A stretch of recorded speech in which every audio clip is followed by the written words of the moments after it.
Nunca pensé que el mayor golpe de mi vida vendría de la persona por la que lo había dado absolutamente todo. Soy Carlos, vivo en Madrid, y lo que voy a contaros es una historia que todavía me quema por dentro. Una historia de sacrificio, dolor, y una traición tan devastadora que todavía me cuesta creer que haya sucedido bajo mi propio techo. Durante años, mi vida giró en torno a una sola misión: cuidar de mi esposa, Laura, la mujer con la que compartí mis sueños, mis planes y mis ilusiones. La mujer a la que prometí amar en lo bueno y en lo malo, y en lo peor. Nos conocimos en la universidad. Ella era de esas personas que iluminaban cualquier lugar al que entraban. Vital, enérgica, con esa sonrisa que parecía invencible. 2 años de noviazgo fueron suficientes para saber que quería pasar el resto de mi vida con ella. Nos casamos jóvenes, con la ilusión de construir algo sólido, estable, nuestro. Al principio lo conseguimos. Los dos con trabajo estable, un piso modesto en un barrio tranquilo de Madrid, y la idea de formar una familia en cuanto ahorráramos un poco más. Todo parecía encajar.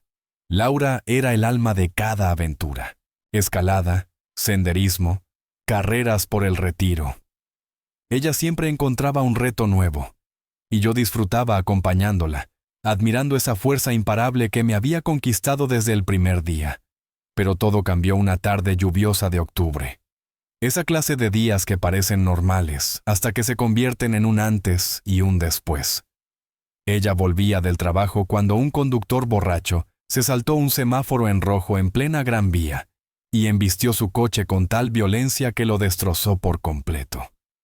Recuerdo la llamada, la confusión, el miedo corriéndome por la sangre. Laura quedó atrapada entre hierros retorcidos durante casi 1 hora, mientras los bomberos luchaban por rescatarla. Sobrevivió, sí, pero no salió indemne. Las lesiones fueron terribles. Daños irreparables en la columna, operaciones interminables, meses de hospital. Y luego, la noticia que partió nuestra vida en 2. Mi mujer jamás volvería a caminar. La mujer que trepaba montañas ahora estaba confinada a una silla de ruedas. Sus días se llenaron de dolor crónico, medicación, terapias y rutinas médicas interminables. Y aunque ella intentaba sonreír, aunque se aferraba a su fuerza interior, yo podía ver la sombra de la desesperación colándose en sus ojos cada noche. En ese momento no lo dudé. Yo estaría allí. Cambié turnos en el trabajo. Adapté la casa para que pudiera moverse. Aprendí a transferirla de la cama a la silla, a administrarle medicamentos, a ayudarla con lo más básico. Dejé de ser solo su marido para convertirme también en su enfermero, su fisioterapeuta, su chofer, y a menudo, su única compañía. Era agotador, sí, pero lo hacía con amor, convencido de que eso era lo que significaba el matrimonio. En la salud y en la enfermedad.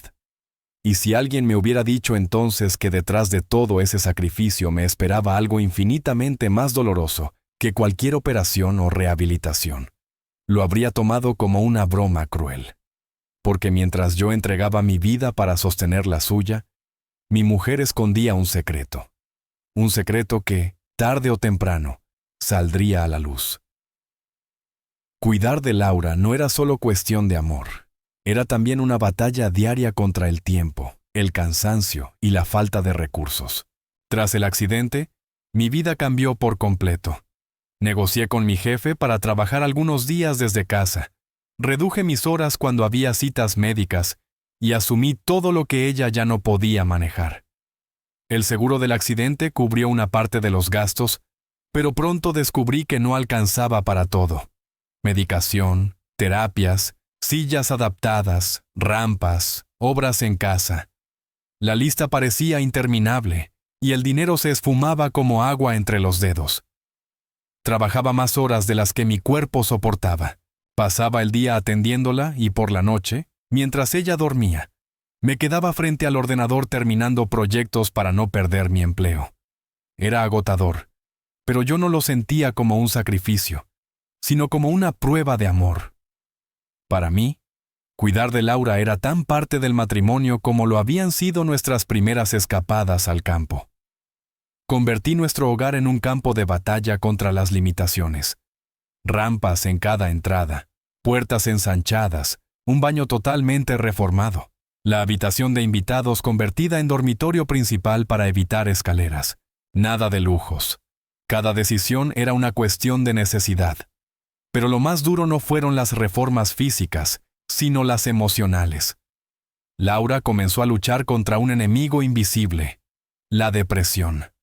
Había días en los que se levantaba con energía y ganas de luchar, pero otros en los que apenas podía sostenerme la mirada sin romper a llorar. Perdió mucho más que movilidad. Perdió parte de sí misma, de esa mujer indomable que yo conocí. Y yo intentaba ser su ancla, su apoyo, el recordatorio constante de que seguía siendo la misma persona, aunque atrapada en un cuerpo distinto. La animé a ver a un psicólogo. Incluso asistí con ella a algunas sesiones. Lo hacía porque sabía que su dolor no era solo físico, y que su aislamiento era otra herida profunda. Muchos de sus amigos se fueron alejando poco a poco, incapaces de lidiar con la nueva realidad. Así, sin querer, yo me convertí no solo en su cuidador, sino también en su único vínculo con el mundo. Y entonces apareció él. Como parte de la recuperación, Laura empezó a trabajar con un fisioterapeuta especializado en lesiones medulares. Su nombre era Antonio. Desde el principio me pareció un profesional impecable, seguro, atento, con esa mezcla de empatía y firmeza que hacía falta para motivarla. Las sesiones con Antonio se convirtieron en el único momento del día en que la veía brillar. Volvía de la clínica con los ojos encendidos, con un entusiasmo que hacía meses no mostraba. Por primera vez desde el accidente, hablaba de objetivos, de pequeños logros, de esperanza. Yo no podía más que sentir gratitud hacia aquel hombre que parecía haber devuelto una chispa de vida a mi esposa. Reorganizaba mi propio horario para llevarla a las sesiones cuando era necesario, convencido de que ese esfuerzo valía la pena. Me tranquilizaba pensar que alguien con experiencia estaba ayudando a Laura a recuperar parte de su independencia. Lo curioso es que, mientras yo me sentía cada vez más agotado, ella parecía renacer.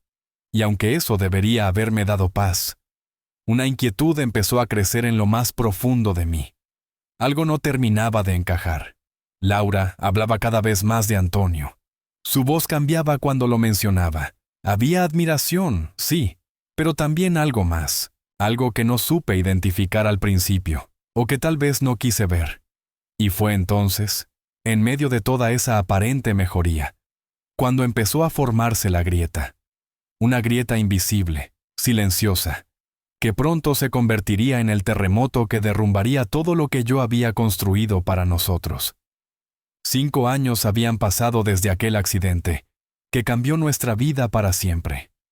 Había aprendido a vivir con las rutinas del cuidado, con las visitas médicas, con las terapias, y con la pesada responsabilidad de sostener no solo el cuerpo de Laura, sino también su ánimo. No era fácil. Había noches en las que me derrumbaba a solas, agotado. Pero siempre me repetía la promesa que hice en el altar, en la salud y en la enfermedad. Y me aferraba a ella como a un salvavidas. Nuestra vida ya no se parecía en nada a lo que habíamos soñado, pero habíamos logrado cierta estabilidad. Una rutina que yo creía funcional, suficiente para mantenernos a flote. Pensaba que, pese a todo, seguíamos siendo un equipo. Hasta que llegó aquel sábado de primavera. Decidí lavar el coche en la entrada de casa. Era un día luminoso, con ese sol madrileño que parece acariciar más que quemar. Creí que me vendría bien un rato de aire libre, lejos del ordenador y de las facturas. Laura se había quedado dentro, leyendo, mientras yo llenaba cubos y desenrollaba la manguera. Durante un rato, me permití sentir cierta normalidad. El agua, la espuma, el olor a jabón. Todo parecía tan simple, tan cotidiano. Hasta que un chorro rebelde de la manguera se desvió y cayó directamente sobre la mesa del patio. Allí estaba el teléfono de Laura. Corrí a secarlo preocupado. Ese dispositivo era mucho más que un móvil. Era su ventana al mundo, su agenda médica, su contacto con amigos y familiares. No podía fallar. Pero la pantalla empezó a parpadear, a abrir aplicaciones por sí sola, a desplazarse como si tuviera vida propia. Lo sequé con cuidado, intentando salvarlo. Al entregárselo a Laura, me disculpé una y otra vez. Ella se tensó, como si en ese aparato hubiera algo más que simples datos. Y aunque intentó ocultarlo, pude ver en su rostro un destello de angustia. Distinta, extraña. Decidimos llevarlo a reparar el lunes a primera hora. Encontré una tienda especializada en daños por agua en el centro de Madrid. El técnico, un hombre tranquilo y meticuloso, me explicó que tendría que desmontarlo pieza por pieza, limpiar los circuitos y comprobar qué podía salvarse. El proceso tardaría unos días. Mientras tanto, Laura tuvo que arreglárselas con mi teléfono y con el viejo fijo de casa. Parecía incómoda, impaciente, como si la idea de estar incomunicada fuera algo insoportable. Yo lo interpreté como ansiedad lógica. Su móvil era esencial para ella. Pero había algo más. Lo notaba en la manera en que me pedía, casi con urgencia, que fuera todos los días a la tienda a preguntar por la reparación. Y aunque entonces aún no lo sabía, aquel accidente con la manguera se convertiría en la grieta definitiva. El error más pequeño, un poco de agua, un teléfono averiado, estaba a punto de abrir la puerta a la verdad que me destrozaría por dentro. Porque escondido entre mensajes y llamadas, ese móvil guardaba un secreto que cambiaría todo lo que yo creía conocer sobre mi esposa y sobre nuestro matrimonio. Cuando el técnico me devolvió el teléfono, me aseguró que había conseguido salvarlo casi por completo. Revise bien todas las funciones antes de darlo por bueno, me recomendó. Así que me senté en la mesa del comedor, con el corazón tranquilo, pensando que era solo un trámite. No sabía que estaba a segundos de descubrir la verdad más amarga de mi vida. Encendí la pantalla y empecé a revisar. Probé llamadas, mensajes, cámara, aplicaciones. Todo parecía en orden. Pero de pronto, al desplazarme entre las conversaciones, apareció un nombre que me heló la sangre. Antonio. Abrí el chat casi sin querer. Y entonces mi mundo se derrumbó. Allí estaba, negro sobre blanco. Mensajes cargados de intimidad, palabras que no dejaban lugar a dudas. No eran simples charlas de apoyo médico. Eran confesiones de amor, frases de deseo, planes para verse a escondidas. Laura y su fisioterapeuta llevaban más de un año enredados en una relación que lo atravesaba todo. Lo profesional, lo personal, lo emocional. Leí y releí, con el estómago encogido, cada línea. Mensajes en los que hablaban de nuestra casa, de mi cama, de cómo esperaban a que yo saliera a trabajar o a hacer recados para encontrarse a solas. Mientras yo corría para mantenernos a flote, ella utilizaba mis ausencias para entregarse a otro hombre, en el mismo lugar donde habíamos jurado amor eterno. Lo más cruel eran los detalles. Laura me repetía a menudo que estaba demasiado cansada, demasiado dolorida para compartir intimidad conmigo. Y sin embargo, en esos mensajes contaba cómo con Antonio se sentía viva, cómo el dolor desaparecía cuando estaba con él. Esa contradicción me atravesó como un puñal. No era solo infidelidad, era algo mucho más devastador, una traición sistemática, calculada, sostenida con cada sacrificio que yo hacía por ella. Yo había convertido mi vida en una extensión de la suya, y ella me había devuelto mentiras. Me quedé en el coche, frente a la casa, con el móvil en la mano y un nudo en la garganta. Estuve allí casi una hora, sin fuerzas para entrar, preguntándome cómo alguien a quien lo diste todo puede devolverte algo así. Al final, respiré hondo y crucé la puerta. Laura estaba en el salón, con su habitual gesto tranquilo, como si nada. Me temblaban las manos cuando le mostré la pantalla y le dije, «Explícame esto». Su reacción fue aún más dolorosa que los mensajes. Lo negó todo, sin pestañear. Decía que eran palabras sacadas de contexto, que Antonio solo era un apoyo en un momento difícil. Pero yo tenía delante decenas de pruebas. Frases explícitas, planes en mi propia cama, confesiones imposibles de disfrazar. Cuando la acorralé con detalles concretos, su defensa cambió. Ya no podía negarlo, así que trató de restarle importancia. Fue un desliz, me dijo. No significó nada. Nada. Esa palabra me retumbaba en la cabeza. ¿Nada? Un año de engaños, de encuentros a mis espaldas, de aprovechar cada sacrificio mío para dar rienda suelta a una pasión prohibida. Lo llamaba nada, como si no hubiera demolido por completo los cimientos de nuestra vida. Y allí estaba yo, frente a ella, con el corazón destrozado y una verdad imposible de ignorar. La mujer a la que había entregado mi vida entera no solo me había engañado, me había convertido en el espectador ingenuo de mi propia traición. Podría haberme engañado con excusas, podría haber intentado convencerme de que todo eran malentendidos, pero ya no. Había leído demasiado. Aquello no era un error aislado, ni un desliz pasajero. Era una relación sostenida durante más de un año, a mis espaldas, mientras yo me desvivía por cuidarla. La miré a los ojos y le dije, con la voz quebrada pero firme: «Se acabó, Laura. Nuestro matrimonio termina aquí». Al principio reaccionó con incredulidad. Luego vino la súplica, las promesas, los juramentos de que cortaría de inmediato con Antonio. Me dijo que haría lo que fuera necesario, que podíamos superar esto. Pero ¿cómo se supera una traición sistemática, planeada y escondida durante tanto tiempo? No era un momento de debilidad. Era un engaño calculado que había devorado cada sacrificio que yo había hecho por ella. Me negué a continuar. Le expliqué que pediría el divorcio y que tendría que buscar otra forma de asistencia y alojamiento.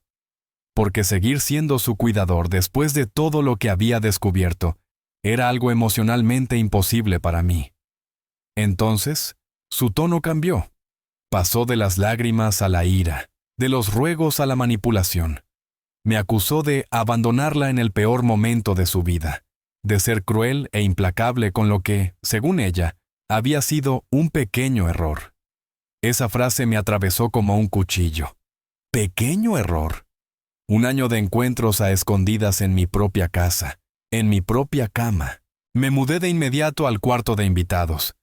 Y en cuestión de días ya estaba sentado frente a un abogado, buscando la manera legal de romper definitivamente aquel matrimonio envenenado. Lo que siguió fue un calvario. El divorcio no solo fue devastador en lo emocional, también en lo económico y legal. El abogado de Laura jugó su carta más dura. Argumentó que yo estaba abandonando a una esposa discapacitada, que mi papel como cuidador me hacía responsable de obligaciones especiales. Intentaban convertir mi entrega en cadenas, pero mi abogado fue claro.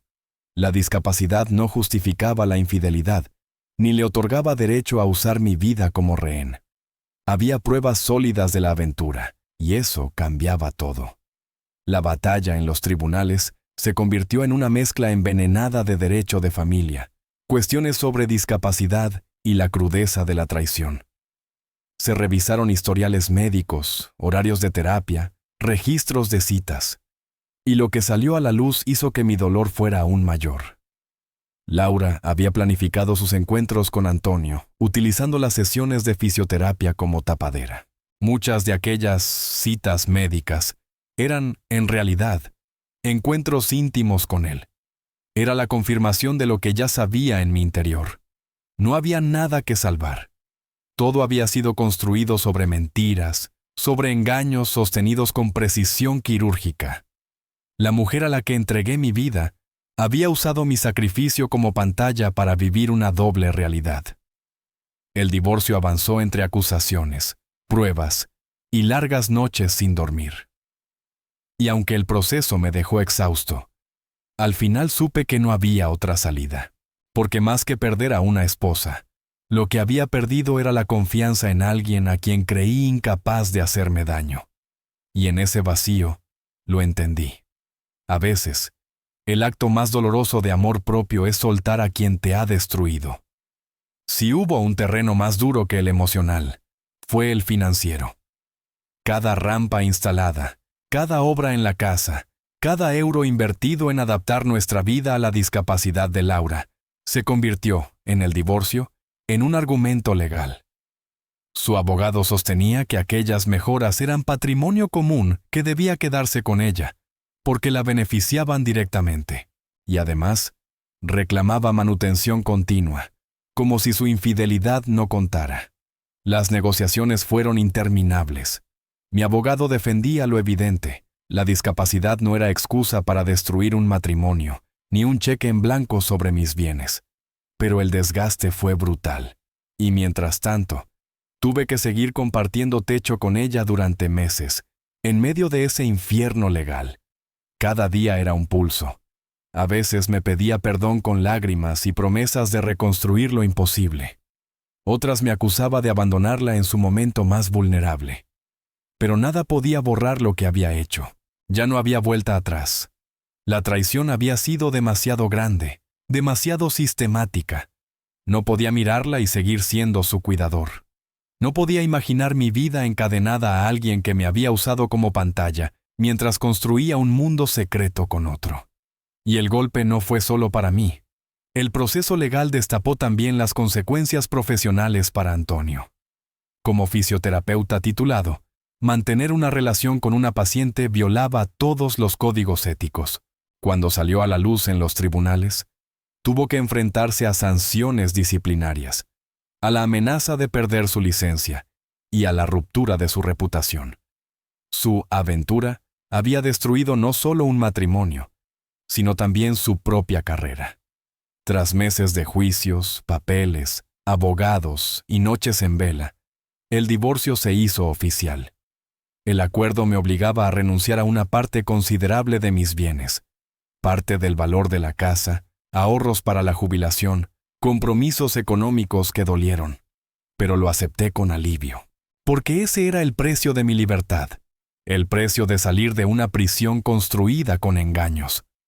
Los años como cuidador me habían enseñado que era capaz de un sacrificio enorme. Pero la traición me enseñó otra lección aún más dura: que no todo se puede perdonar. Hay heridas que no cicatrizan, hay engaños que lo cambian todo para siempre. Empecé de cero.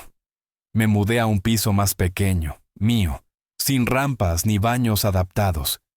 Una casa pensada por primera vez para mí, no para sobrevivir a la vida de otro. Recuperé un horario normal de trabajo, volví a salir con amigos, volví a sentir que tenía derecho a existir más allá de ser el cuidador. Lo más difícil no fue reorganizar mi vida práctica, fue aprender a confiar de nuevo. Descubrir que alguien por quien lo diste todo te engañó sistemáticamente, deja cicatrices invisibles. Por eso acudí a terapia, porque entendí que también necesitaba cuidar de mí mismo. Hoy, mirando atrás, no siento rencor, sino claridad. Laura y Antonio pagaron el precio de sus actos. Ella, perdiendo un matrimonio y el apoyo de alguien que la había sostenido en todo.